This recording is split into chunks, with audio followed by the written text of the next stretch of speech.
This is NAIA Football with Dannelly and Donley. Film review of NAIA football games is brought to you by Huddle. Huddle connects us with the teams so we can see all the coaches' game film and give you in-depth analysis on NAIA football. This program also airs on the Urban Edge Network. Download the Urban Edge Network app for all the NAIA championship events, regular game days, and a whole lot more. You can see all of the NAIA on the Urban Edge Network. Download the app now. This program is part of all the great coverage on the VictorySportsNetwork.com for all the latest in NAIA football and other sports. Check out VictorySportsNetwork.com. Hey, how's it going, everybody? This is John Gruden, the old coach, down here in Tampa, Florida, just studying some football. And I just got to tell you, there is nobody covering NAIA football like the Victory Sports Network. Nobody. They've been doing it for over 20 years, and they know how great football is at this level. Now let's get going. Here is NAIA football with Dannelly and Donley. Let's go. NAIA football is the true version of what college football is supposed to be. And it is the best classroom experience an 18 to 22-year-old male can have. One of the most valuable parts of a college education is that experience. It's life in a microcosm, and it's just something special for a young man to have to experience. And don't you let a moment go without thinking about what's there for you to reach out and grasp.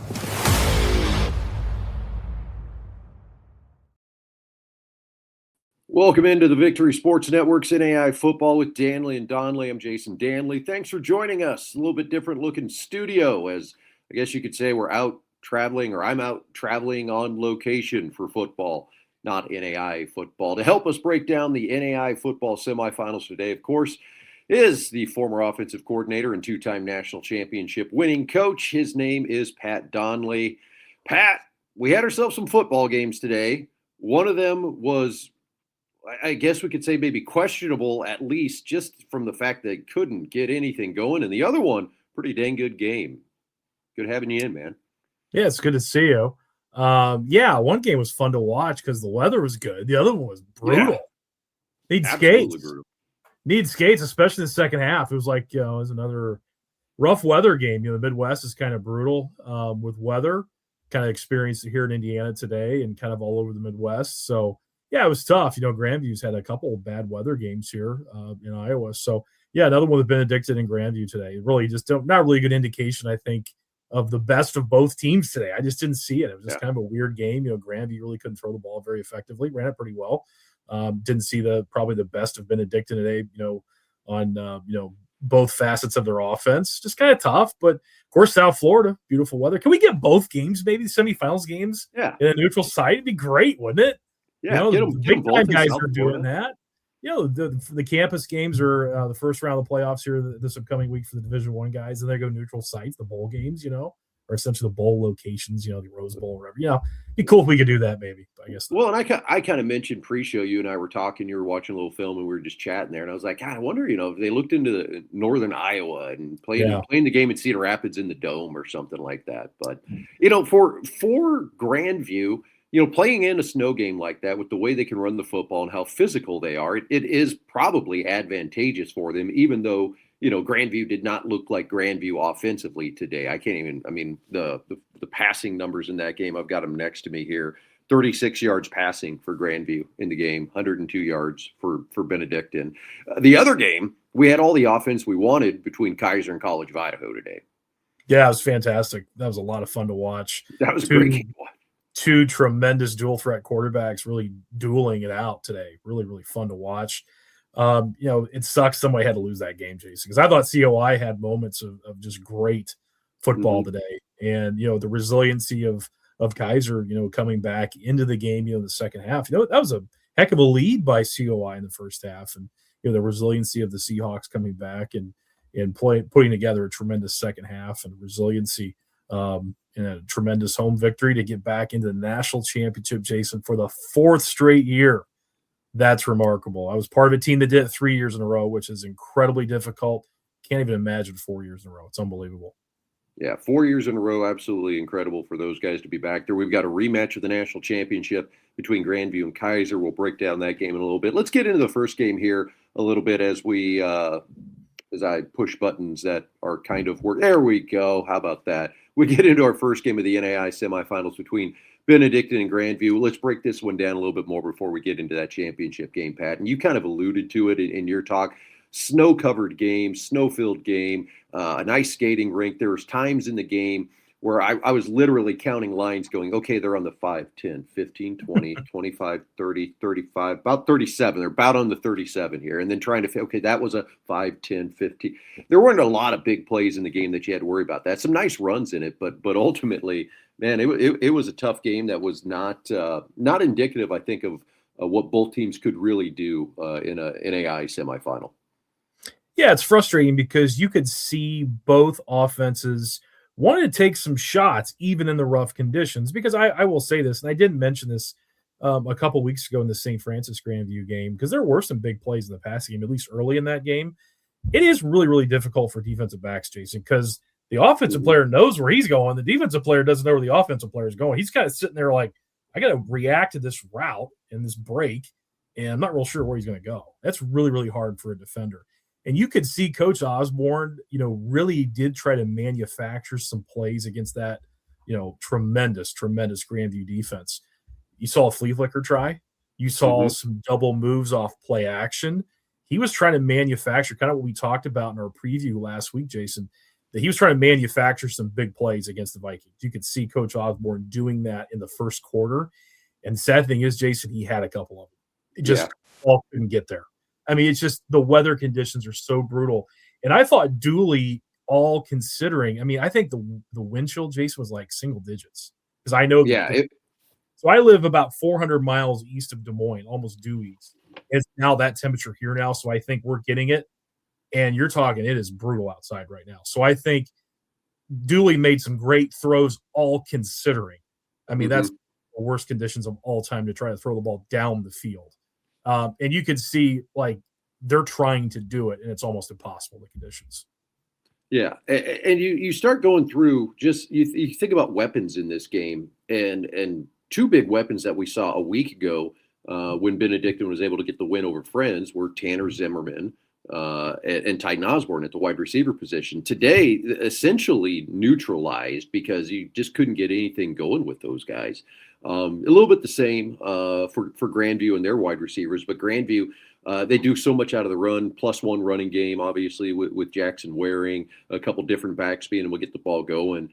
And ultimately, this game kind of came down to mistakes being made, a muffed punt on the short field to be able to get the short drive and get a score there, missed field goal, and then at the end of the game, you almost have Grandview hand it right back to Benedictine on a platter with a fake punt call that doesn't get the first down. And then Benedictine gets the short field and nearly, if it weren't for the hands of John Argo, nearly pulls out a victory in this one. What'd you think of that entire exchange there in the fourth quarter?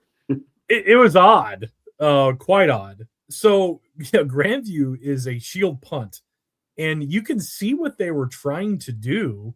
They had the numbers getting it blocked, meaning the surface over there to get blocked, where the shield player was going to block the last man on the line of scrimmage, essentially, that the punter was going to run for the first down, and the guy just fell on the ice and didn't get it blocked, and that end man made the tackle short of the line to gain. And Benedictine's in business with, like, was it 2 minutes and change left to go essentially either tie the game with the extra point if they score, or probably, I would assume, go for 2 and see if they can win the thing to get into the national championship with 2 minutes and change left. The ball was at 26-yard line. I think the tackle happened at the 26-yard line there with 2 minutes and change left. So, I see what they were doing. Talk about, roll the dice, man, and some stones to make that call. I'm assuming that's called from the sideline. I will tell you, of coaching that system before, that punt shield system, you look at numbers. If you got it, like, sometimes within reason, you can kind of have a green light on that. But I can't imagine the conditions and the situation and field position. You do that, but they had it. I will tell you, they had it. Just fell down the block. They got blocked the in man on the line of scrimmage, but it was like a 4th and 4. So I mean, in theory, certainly made the last 2 minutes quite interesting. Made it real interesting. Yeah, and the great John Argo, what a career he's had to bat that fourth down play down. But yeah, it did make it interesting again. The conditions. I mean, what a shame. Yeah, I'd love to see that game on a great surface. I mean, it's funny. I've been in hockey all day, Jay. It's like we're lace the skates up and down that field. It'd been a heck of a lot better footing, I think. But it's unfortunate because I think Jackson Dooley's had a tremendous career. I think is Ugorji a senior? Is Zimmerman a senior? Those guys are just Ugorji is an underclassman. I think he's an underclassman. Okay, junior. Yeah. There's some great players on that Ravens team that you hate to see it kind of come to an end here. But man, there's some guys that had just unbelievable runs, and you never know. I don't know who's coming back. I don't know who's coming back. It's hard to guess. Who knows? Who has eligibility? Who has eligibility left? But I know there's a lot of upperclassmen on that offensive line for Benedictine, and that was a real strength for those guys this year.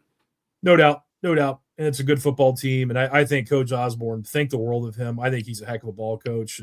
Both defensively, offensively, that staff does a great job. You saw it last week against the triple option against Friends. I thought they did a tremendous job in this game with all conditions considered.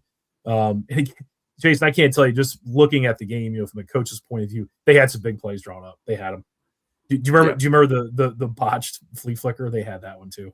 The ball got bobbled and put on the ground. I mean, just the conditions were just, as an offensive coach, you just have all these plays drawn up and you can't execute them. You're just beating your head against the ice and snow, or it's we have these plays, we just can't run them. The conditions are too difficult. So you feel for those guys, but heck of a season, heck of the last couple seasons for the Ravens. And they're close, Jason. I hopefully can, the guys that graduate, they've got some guys that can slide right into those slots and keep this thing rolling. Because I think this is a great football program, great staff, and a culture that's building towards, to me, a national championship run at some point. I mean, truly, they're getting close, obviously, with the last 2 years, but to break through here real soon. Yeah, they definitely are, and all the credit in the world to them and their coaching staff. But a lot of credit, obviously, to Grandview. Came up with a game plan in the snow to come away with the victory. Jackson Waring, has 69 yards rushing. Dalton Van Pelt, 78 yards on the ground. Bryant Williams, 97 yards on the ground. Had to get it done running the football. They had 3 guys with significant yards today, plus Ethan Schultz with a nice 15-yard run as well in the ball game. So, Grandview found a way to win. And again, when we step back and we look at the big picture, Grandview did Grandview things. We've said that this season. It's like people watch their games. And it's like, well, I don't think they're very good. I don't think this and that. They just find ways to win, and that's what good teams do. And Grandview did it again today. Absolutely. I think Grandview won the game up front today. I thought the offensive line was exceptional, Jason. Yeah. Again, we talk about maybe the best unit collectively in the NAIA. They have my vote. As good as the defense of it, as good as the defense is, especially the front, the box, the line of scrimmage, and the linebacking crew, they're fantastic.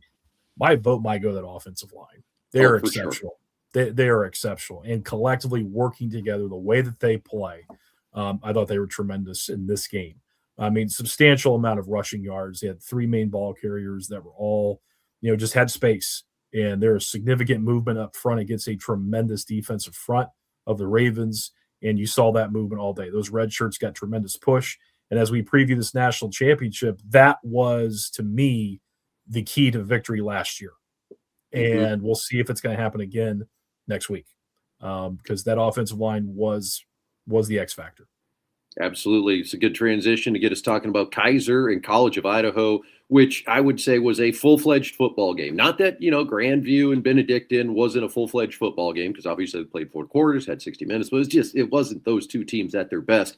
This game was these 2 teams competing in good weather, and they were able to put it all out there, lay it all on the line. It went back and forth. Early on, you're watching, you see Kaiser go up 9-0. You're thinking, well, the Yotes maybe didn't travel so good. Then a 21-point second quarter by College of Idaho sends them into halftime. They're up 21-9. Then we've kind of got a little bit of a back and forth third quarter, and there's a moment at the start of the fourth quarter where it looks like College of Idaho is going to pull away. They go up what looks like it's going to be 28-16, but an offensive pass interference gets called. You go back and you look at it, and it does look like there's kind of a pick that gets ran over the middle for College of Idaho to get open and score that touchdown. It gets called back, and at that point they're only sitting up 21-16. Kaiser then scores after that and then extends the lead. College of Idaho comes back, gets one score late, and then Kaiser gets the final score of the game to win this one 36-27. Great ball game. And like you talked about when we were previewing this, two great dual threat quarterbacks in this one, and Caden Young for College of Idaho and Shea Spencer, for Kaiser. Yeah, I think you start right there. I thought that was a duel of all duels. I thought a great quarterback play, dual threat quarterbacks of guys just making tremendous plays in both facets. I mean, huge quarterback touchdown runs, Jason, that were just back-breaking moments for their teams. I mean, just absolutely huge plays. I mean, I go back to Young's play right before the half. I mean, it had to be a 60-yard touchdown run, Jason. 65-yard run. Yeah, just to make it a 21-9, I believe, halftime lead, if I'm not mistaken, 21-9 off the top of my head. And you're looking at this like, oh, well, I mean, the Yotes are playing, man. And that was a huge play. And again, what a great call, situational play. And I think it was a drop back pass situation. I think Young just recognized it was a cover one situation. This boundary safety, I think, had eyes on him and got kind of caught up in the wash and had a lane and just took it. I mean, he had green turf ahead of him. And we talked about last week, Young has tremendous speed, and you saw it on display there. And that's a fast defense, and he took it to the house. And that's just one of many plays like that throughout the game. And he had some mistakes, maybe throwing the football, but I thought he played really a great football game, overall. And I think the future is extremely bright for him, for this offense and this team. And I thought it was just a great football game overall. And I thought it was a good game plan by the Yotes and executed pretty well. But man, oh man, Kaiser just keeps doing it. And again, Shea Spencer, all the things he does so well. Again, we talk about it. He's a winner. He finds a way. When it gets right down to it, whether it be red zone, whenever the Seahawks need to make a play, 16 is going to make it. And you can see it. You say the same thing about Jackson Waring, no matter what the conditions are, for the Vikings. He's the guy that's going to make it happen. It's the same thing with 16 for Kaiser. It's going to be Shea Spencer that's going to be relied upon to make things happen, to find a way to push the Seahawks across that finish line to win a game when it matters the most. He certainly was that player in this game to put the Seahawks in the national championship once again. And he was fantastic. And we can talk about, obviously, other elements of this team, which was fantastic today, or yesterday, excuse me. We're talking Sunday, isn't it? Yesterday, today. This is recorded if people haven't figured that out. Right. I always mess that up when we record. I'm sorry. No, I'm fine with people knowing that, like, this is pre-recorded. Like, I'm in Philadelphia right now. My brother's an Eagles fan. He's sitting over there. I'm a Raiders fan. We're going to Eagles-Raiders. So that game will have already happened by the time you people are watching this. Right. So you can obviously hit the comments and say how horrible the Raiders look today. It probably got murdered by the Eagles. But, hey, we're here. Anyway, back to the game. You had mentioned the quarterback runs for touchdowns in this game. So just real quick, like, say, Shea Spencer, 31 yards, Caden Young, 65 yards. Spencer then had a 2-yard run for a touchdown, a 41-yard run for a touchdown. Caden Young had another 8-yard run for a touchdown. So, the quarterbacks were getting it done in this game. I thought they did a really good job of recognizing alley, and those were the touchdown runs. They did a really good job all game long, recognizing when they just had an alley to go to and picking up 6, 7, 8, 12 yards, whatever it may be, getting the first down. Just a great ball game played by those two young men. Caden Young, 14 of 25, 281 yards, 2 touchdowns, 1 interception. Shea Spencer, 22 of 37 for 353 yards, 2 touchdowns, and an interception. So needless to say, it was a great game by the quarterbacks. The running backs, they were maybe a little bit overshadowed by the quarterback play. Riley Byington, 15 carries, 75 yards. Jaden Miller, 19 carries, 101 yards. They both had pretty good games here today, too. Just the quarterbacks just elevated themselves maybe just a tiny bit more. Yeah, there's a lot of speed on display in general. And I thought both teams did a great job of creative ways to get the backside the ball out of the backfield, too. Just off the top of my head, I think the first big play that Miller had was on a jet sweep for a big 45, 50-yard run in the jet sweep game. Just things like that, creative. Byington, they did a good job versus man coverage, kind of getting him out of the backfield and throwing a flat to him. I thought both coaching staffs did a really good job with the creativity of getting their playmakers the ball. So, I thought it was a well-coached game, too, on both sides of it. And obviously incorporating their quarterbacks and their skill sets as well, getting them opportunities both in the run game and pass. Yeah, and Torrey Watkins today for College of Idaho, 2 touchdown grabs, had a couple really big plays, a 71-yard touchdown grab. He finished with 145 yards. Travis Mariero, 3 catches, 73 yards. Looked like he was going to have one kind of late in the game to extend things, but as Caden Young was kind of running to the sideline, he did step on the out-of-bounds line. Watching it real time, I was like, oh, no, he didn't. I went back and looked like, oh, yeah, it's kind of blatant. He was standing out of bounds when – then he was the first one to touch it, so they've obviously brought the play back. Elisha Edwards for Kaiser, 153 yards receiving in this game. Rico Portia, 102 yards. And then the player that we haven't talked about much this year for Kaiser, that I really feel like when you watch their offense, he's like that X factor. He's the guy that opens things up a little more for Shea Spencer. He maybe makes the run game a little easier for Jaden Miller, and that's Dallas D'Souza. D'Souza catches the ball a lot of times at the line of scrimmage and then gets yards from there. And he had a 44-yard reception for a touchdown that sealed the deal for Kaiser late in the game, but he finished with 96 yards today too.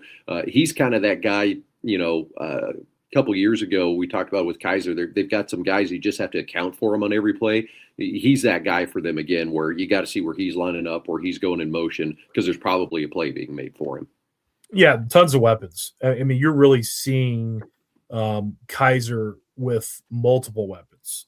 Almost like we did a few years ago, Jason. I thought they had great weapons last year. I'm not saying that. A lot of the same guys, obviously. Yeah. And I think as we preview this national championship, I think they need a full complement of weapons. I really do. I think the whole group has got to be able to play and make contributions like they did in this game. I mean, you see how that ball was spread around. That that Shea really moved it around and multiple catches and big production from a lot of different guys. I think it's going to have to be that way. Next week in Fort Worth against this great Viking defense. I think you're going to have that for the Seahawks to win the national championship. I really believe that. And it's going to be, in a lot of different ways. The RPO game, it's going to be the play action game. It's going to be, drop back situation, the manufactured play action shot plays. What they did in this game, I thought was a great game plan, tremendous game plan by this coaching staff. By the way, great to see Coach Russ back too. I know we didn't mention that. Correct. So happy that he's back and doing well.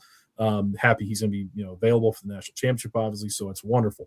But great game plan, and I think it's going to take this full complement of great weaponry that the Seahawks have to put forth a better effort they did last year. It was a dud last year, Jason. I'm sure bad taste in their mouth from last year, and they are just chomping at the bit to get down to Texas or over to Texas from where they are, and excited to play the Vikings once again. And they've got a great football team and a heck of a chance, that's for sure. Well, it's a good segue because I think we've kind of wrapped up our thoughts on that game. I mean, College of Idaho, what a season. Great season. Is bright. Not enough to get it done to get to the national championship game for them, unfortunately. And our national championship game on Saturday will be the Kaiser Seahawks in Grandview again. It will be a rematch of last year's national championship game, as Pat just mentioned, that maybe kind of fizzled. Maybe wasn't quite the game that we wanted it to be. And I think that will bode for a better game this year. There were some things that happened last year in the national championship game I just don't think Kaiser was prepared for. I don't think they were prepared to see Jackson Waring run for over 200 yards in the ball game and really just, take control of the game himself and show why he is the National Player of the Year. They maybe a little bit underestimated him. They won't underestimate him this year. And I think that experience last year probably bodes well for Kaiser this year in their game prep in this week leading up to the national championship against Grandview. I think you nailed it, Jason. I really, really think that there was, the +1 running game was full effect in the playoffs last year. There's no question. But I'm with you. I think there was an understanding of the physicality of the Viking offense, the group up front, the offensive line, and the prowess of Waring as a ball carrier. But until they got to experience firsthand, it was pretty alarming to them. There is no surprise now. They've experienced it firsthand, obviously. I'm talking about Seahawks. And, this is going to be something that they're going to be looking forward to. They're relishing the moment to be able to get another shot at this. There's going to be absolutely no surprise, like you said, and they're going to be excited about an opportunity at this. I'm excited for this game because I will guarantee that the Kaiser Seahawks are going to put forth a better effort. And like I mentioned, I think both, defensively, I think the way they're going to fly to the football, the physicality they're going to have to play with to match up against the physicality of Grandview's guys up front, obviously Jackson Waring and company in the backfield. But I think these playmakers, Jason, of Kaiser, I thought they were on full display yesterday. I think this is going to meet these two teams meeting up is going to be an exciting football game because there's a lot of talent in the guys in Navy and is it sky blue, Carolina blue, Columbia blue, whatever it is. Cool colors. Navy, yeah. Navy. Because I did see they announced this week they were going Navy on Navy. So we'll say Navy. Okay, Navy is sky blue. Here we go. Hey, it's great weather, too. I think it's the 70s in Texas, Jason, I'm hearing. So good weather. Looking forward to it. I myself, I'll be going to the NAIA Championship game this year. I believe I'm traveling in on Thursday is the plan. Urban Edge Network planning on a pregame show that I'll be hosting on Saturday. Guests, interviews, that entire thing that's going to be going on Saturday. More details to come out with that this week because now that we know who the teams are, we can actually start planning for who all those interviews and pregame interviews are going to be. Grandview back in the national championship. First-year head coach E.J. Peterson. It feels it's so there's so many things where people just look at this and they go, well, Grandview's back again. They had to do a lot of stuff this year to make sure they got back to a national championship game. And as a first-year head coach, and granted, an alum of the program and a guy that has been on staff in E.J. Peterson in his rookie season as a head coach to get his squad back to the national championship game, that's a heck of a feat. And I think that speaks to the leadership that he's got on this team. And that leadership is really based, obviously at the quarterback position, but on the offensive and defensive line. And we've known all season long that is a tremendous strength for the Vikings and obviously something that is going to lead them on Saturday in the championship game. It's all about physicality for them. There's no question about it. All about physicality and playmaking with that phicality because the defense are ball hawks, man. They make plays. They tackle extremely well. They're incredibly sound. They don't do a heck of a lot, Jason, meaning they don't have a lot of scheme, a lot of blitz concepts or coverages. They play pretty much straight up, play incredibly fast, tackle well, and execute what they do exceptionally well. And then on the offensive side, again, it's physicality that starts up front, big physical ball carriers with Van Pelt, with Waring in particular, and they've got some good guys that catch on the outside. Toki's a big physical receiver. There's an example of another physical guy that plays wide receiver. He's like 6'2", 215, 6'3", 215. That's not your standard skinny, fast wide receiver. He's a big, strong guy. That's this team. And they're the Vikings. Vikings were big, tough, physical people, I guess, back in the day. So it fits them. I mean, that's what this team is. Strong, physical, beat you up type of team. That's what they are. And then the flip side, the Kaiser Seahawks are a physical team too up front, but they got tons and tons of speed all over the place carrying the ball and making plays in the back end on defense. Yeah. And that's the thing is we talk a little bit about Kaiser and people say, well, how did they get back here? The same way Grandview got back there. They've got a veteran offensive line that plays physical and is one of the best offensive lines that we've seen all season long. Their defensive line plays physical, gets in the backfield, disrupts the offense a lot, gets tackles for losses, and guess what? They've got a lot of experience on that offensive line. The reigning Sun Defensive Player of the Year, and Taylor Logo, is on that defensive line. So they've got experience there. So that just means, coming into the championship game Saturday, I think it just sets up to have a really exciting, well-played game between the two best teams in the NAIA, because if there's anything that they've proven this year, they are the two best teams in NAIA football, and they both earned the right to be back in the national championship game. No question. I am excited about this, Jason, because last year we expected to be a great one, and it wasn't. It just wasn't. No. It was a great performance by Grandview. We saw the full complement of the prowess and strength of the Vikings, and man, oh man, was it ever. It started up front on both sides of the line of scrimmage. We saw Jackson Waring on full display, the greatest rushing performance in Grandview's football history, the national championship game. Pretty significant. It's not going to happen, I don't think, this year. I think these Kaiser Seahawks are going to do everything in their power to be incredibly prepared and are excited about this opportunity. And again, 4 straight years in the national championship. They've been there. They are experienced. There's no surprises, like you mentioned, Jason, very eloquently you put that. There's no surprise. They're going to be caught off guard by any of this. They know exactly what they're getting themselves into. They played a few different teams in the national championship, these 4 runs, but they've played Grandview now the second time in a row. There is no mystery of what they're going to see. And big number 8 is going to be he's got a big grizzly beard, coming from the north and all this winter that he's been playing in. So he's coming down south. The Vikings are coming down south, man. It's like Gruden here. They're coming down south from the snow, coming down south to Texas, man. But anyway, there's no surprises, and this is going to be a heck of a game. They know it's going to be physical, but I like the Seahawks' chances much, much better in this one. I do. I think they're that week of rest. Let's be honest here. I know it's an unfortunate situation with the Marion game, but there's a little rest in there for the Seahawks too, and they looked good yesterday against a very, very good COI Yotes team yesterday. And they look sharp, and they got back into the swing of things with Coach Russ back on the sidelines. This makes for a very, very good national championship game, Jason, I think. I'm completely looking forward to the experience on Saturday and watching these student athletes, get a chance to compete for a national championship in Fort Worth, go at it with one another again. It's going to be great. There's so many storylines, and we'll get to them this week. Depending on our schedules, Pat and I might jump on and do another little preview when we have a chance to kind of break things down, maybe a little bit more. I do believe I did a little bit of prep work to at least give us a quick overview of these were the two deep starters for coming into this game. And you just kind of go through them there. And there's a lot of, experience, on that offensive line, as you can see with juniors and seniors being able to duke it out. Same thing, on the other side of the ball, a lot of juniors across the board that were playing for these guys last year.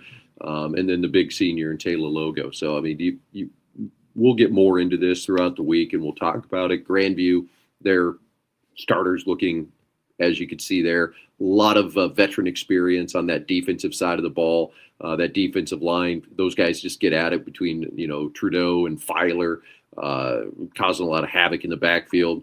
The linebacker core of Argo and Sheedy, I mean, those guys have been two peas in a pod this year.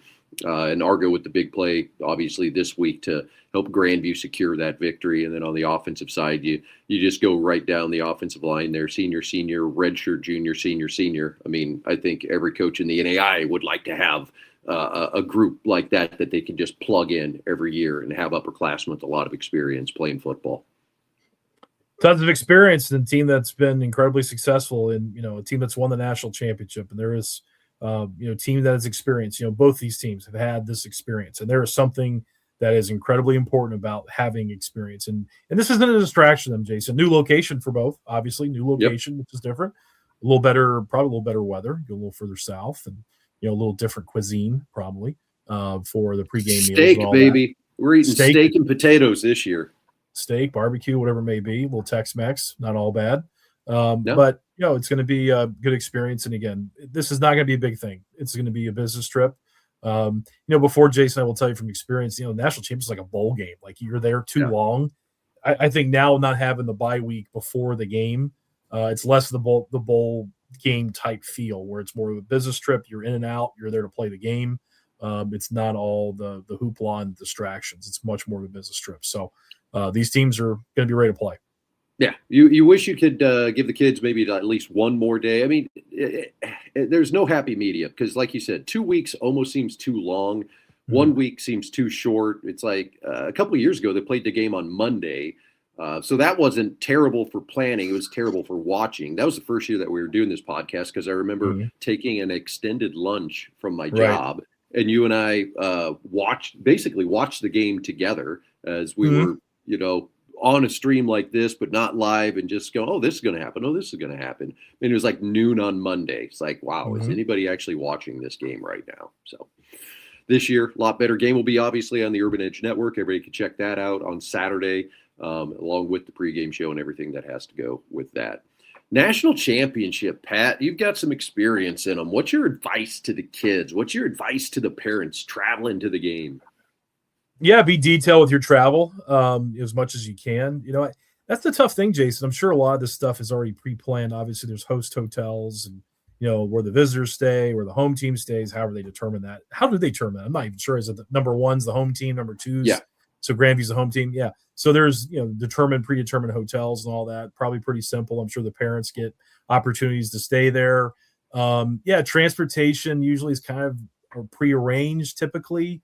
It's obviously the first time Fort Worth has been a host site, so there may be some some hiccups maybe. Hopefully not. It's a good sized city. Obviously, it's a metropolitan area. Well, so I'm sure there's one thing that is different this year that we bring up a good point. Fort Worth, the game is being hosted in Fort Worth at the stadium that Texas Wesleyan plays at. So they're familiar NAIA, but the actual host of the event is the NAIA. So the NAIA only hosts the men's basketball championship in Kansas City. So their national office staff puts on the NAIA Division I men's championship. It is my understanding, at least when I talked to Austin Bennett earlier this year, that the host is actually the NAIA. So they're not necessarily relying on a group in Texas to put this on that has never put on a championship for the NAIA before. So I think some of those hiccups that typically happen in the first year of a new host, I think we'll see less of that. Now you still have the site, you still have all the other things that have to get coordinated. There's always going to be hiccups when it comes around to this, but I think some of those things that you would see from a first year host, we won't see. And the fact that they're playing it at a stadium that has hosted NAIA football all season long is obviously a benefit because they understand what's coming in and playing there. It's not like it's just this high school stadium and the people putting on the game. You go to Savannah, Tennessee, like that was the only college football game the people that were working that event ever saw. So timing rules are different, chains are different, there's differences between them. And at least at Texas Wesleyan and at the school district that they're the Crowley Independent School District Stadium where they're going to have this game at, they've seen college football and they've had college football played in that stadium. So it'll be less of a hiccup there. At least I'm hoping. I'm rooting for them. Well, yeah, let's hope so. Yeah, but Fort Worth's a cool town. I've been there a few times. My sister lives in the Dallas Fort Worth metro. Go to the Stockyard's pretty cool. If you've ever been down there, it's straight up the road from where the stadium is.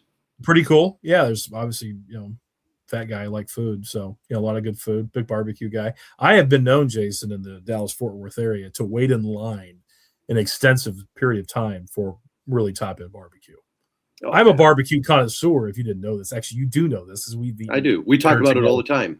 We've eaten dinner together many, many times over the years. And yes, I have waited in line more than an hour, probably more than an hour and a half, maybe even an hour, 45 minutes for top quality barbecue. To get a beef rib, Jason, I will wait in line a very, very long time because it's nothing like it.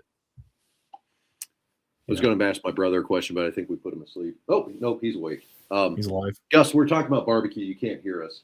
What's the longest that you've stood in line for good barbecue? 40 minutes. 40 minutes for him, and he lives in Kansas City. So, but I'm at least an hour and 45. I think you do it at Cadillac, and probably no free plugs. I shouldn't do that. I've been a couple places in Dallas. Yeah. Place in Elm Bellum one time in Dallas. I've been a couple places that's significant. Yeah. Anyway, here nor there, but yeah, I definitely recommend. This was at the Stockyard. Yeah, it's pretty cool. Yeah. Anyway, Fort Worth's cool. But yeah, experience it, folks. Those are going to the national championship. Go all in the experience. There's nothing quite like it, and I will tell you, winning it. There's nothing. People can't take that away from you. I look at my national championship rings, Jason, every day. I got a couple of them. I'm very fortunate, and it's something that's quite special. So, something that I see my former players or message them on social media all the time. It's something that you share together, those moments, and it's something that's incredibly special. And I was fortunate to win it with my dad. It was even more cool. So, special time, and it's cool for these players and families to get to experience. And going to be a heck of a time for these folks. No, it's going to be awesome. Looking forward to it on Saturday. I mean, that's pretty much our analysis. Like I said, Pat and I will break this game down more throughout the week. We're kind of into overtime. Gus, you got anything for us? My brother did the pick, did Gus's locks earlier this week, or earlier today, actually. I feel like I got to see if you got it. You got anything on Grandview and Kaiser? Any initial thoughts back there? Grandview wins. Grandview wins, he says. Grandview wins. And I tell you, brief and to the point. That's what he says. So here's the real question. Like, I know this is already going to air, so like this is recorded. So who's going to win between the Eagles and the Raiders tomorrow? What's the score? All right, hold on. I'm gonna kill my headphones so he can actually hear you on this. Let me. What is the spread tomorrow? I don't even know. On Sunday, I think what's the spread is, what is the spread tomorrow? 12.5. Oh, I think it's 12.5 for the Eagles. What happened? He says 11.5 got bet down a little bit. 11.5 in an NFL game. That might as well be 27 in a college game, at least. Yeah. So you can ask your question to him now. He can hear you. All right. So what's the score going to be tomorrow? The game you go to? Is it a 1 o'clock game? I assume. Yeah, 1 o'clock Eastern game. Yeah. Okay. Are you guys tailgating? Yes, we are going to go tailgate a bit. We're in a hotel room, by the way. Yeah. You're tailgating with the Philadelphia people. This is going to be special. Is there snow? You got snow, right? It's supposed to be getting snow here tonight, so yeah. Yeah, this is gonna be a lot of fun. You guys are gonna experience some really fun stuff in Philadelphia. So you guys are gonna get like cheesesteaks before you go over there tomorrow, or no? Are we doing cheesesteaks? We'll do cheesesteaks sometime. At some point, we will. Yeah. Okay. I'm trying to. So what's the score? So what's the score gonna be tomorrow? Well, how bad are Eagles gonna win? I originally predicted 31-17, but I'm gonna lower that down to like 24 to 10 Eagles. Go Birds. Go Birds. Go Birds. I swear I haven't heard that enough since. Yeah, you've not heard that at all, have you? Yeah. No. We went and saw the Liberty Bell today. We're walking out. The security guard that's standing there, like guarding the end. My brother walks by. He's got his Eagle stocking cap on. You just hear "Go Birds" from the security guy to my brother. Sure. Yeah. I love that 2 farm kids from Nebraska. One's a Raiders fan, for what reason no one knows, and the other is an Eagles fan, for what reason no one knows. And you're walking around in your respective teams' gear, and everybody's like, "Go Birds!" Well, what's your story? I'm not dumb. I'm not walking around in my team's respective gear in Philadelphia. Not in Philadelphia. It's a good idea because they have to grease the poles every time they win something. Because people ransack the entire city, their own city they live in, by the way. And we won't talk about what they do with the mounted horses. We won't talk about what they do there. So it's funny. Gus was telling me last night. It was last night we were walking around. What's the place further down where Broad Street? And you're like, yeah, that's where they grease the poles at. Also, did you just rip a fart? Sure did. God. We are children when we get back together with one another here. So the 2 farm kids. Hang out with the Dannelly boys there? Yeah, we're probably related. So, if I can hang out back with you guys. So, well, anyway, enjoy the game tomorrow. It's going to be a nice setting there with the snow there in Philadelphia. So, yeah, be careful with the Eagles fans. They're Philadelphia fans in general. They did boo Santa Claus. So there's a chance that, No, they threw snowballs at it. They threw snowballs in. And they're a rough group. At least you're not a Flyers fan. Gus, did we bring any 9-volt batteries? We did not. What am I supposed to throw? I don't know. Yeah. At least you're not Flyers fans, because that's like a character flaw. Flyers fan. Yeah. But anyway. No, it's been fun. We've gone around. We've ate some food. We've hit a couple. The Irish pub scene here. Much. I wasn't expecting it, but it's been good. It's been our best places, I think, that we've gone. Here's the funny thing about Irish pubs. We talk about our Irish culture all the time. Was there actual food at these pubs? Yes. Irish food. Was it Irish food, or was you got mozzarella sticks? You just want some mozzarella sticks, to call it Irish food? So I would say there was Irish food at both of them. Okay, that was the one, right? It was a little bit more of a deli, almost, but it was good. I had bangers and mash tonight. He had, what'd you have? Fish and chips. He had fish and chips. Yeah, okay. It wasn't extensive Irish food, but okay, right. They're checking the boxes. Yeah, it's Western European. The funny thing is, have you been to a lot of, well, not a lot. Have you been to some Irish pubs in Chicago? You're lucky you get a bag of peanuts or chips. Yeah, because they won't. I'm not. I don't think they don't do food there. There's not a lot of food there typically, and a lot of times in major cities Irish pubs you go to drink. There's no food, so that's why I'm asking. So I'm with Philly. It's a pretty good Irish population in Philadelphia. It's obviously an old city. So, it's kind of known for that. And Patty's Pub, of course, from Always Sunny in Philadelphia. It's legendary. So, I'm sure they don't have food there either. It's a joke. You ever watched that show, though, did you? I've off and on watched it. I've sat down and said I need to get through it and just watch the whole thing. And I think I'm through season 2 right now of 70 seasons that they have of that show. It's been around a while. You've actually seen the people age significantly from the start to the finish. Yes. They're older than us. Like they're roughly our age, but a little older than we are. Well, the series itself started off in 4x3 instead of like the 16x9 letterbox that we have now. If you watch the early seasons, it's the edges are clipped off the side because they were filming it in 4x3. From their 20s to their mid to late 40s. Yeah, that's when they started. Yeah, that's crazy. Absolutely insane. Well, anyway, we'll enjoy, bundle up. Yeah. I guess, go Raiders or go Birds or whatever. Enjoy a Philly cheesesteak and don't climb the poles or be careful where the mounted horses poo. Well, I'll do all of these things. I appreciate you helping out on all this. So I grew up on the other side of the states. We make fun of the East. I grew up in Western PA, so the East is like where all the peasants live. So. Not high society like you out west. Oh yeah, the Yinzers. We're high society over there. All right, so this week, Victory Sports Network will have a bunch of stuff up about the national championship game. Pat and I might try to get on later this week to do a little bit of our own preview. There'll be a pre-game show, Saturday for the national championship, and of course, national championship game Saturday between Kaiser and Grandview. All right, we'll wrap it up. He's Pat Donnelly. I'm Jason Dannelly. This has been NAIA Football with Dannelly and Donley from Victory Sports Network. Get on out there and watch some NAIA football this week, folks. Have a good one.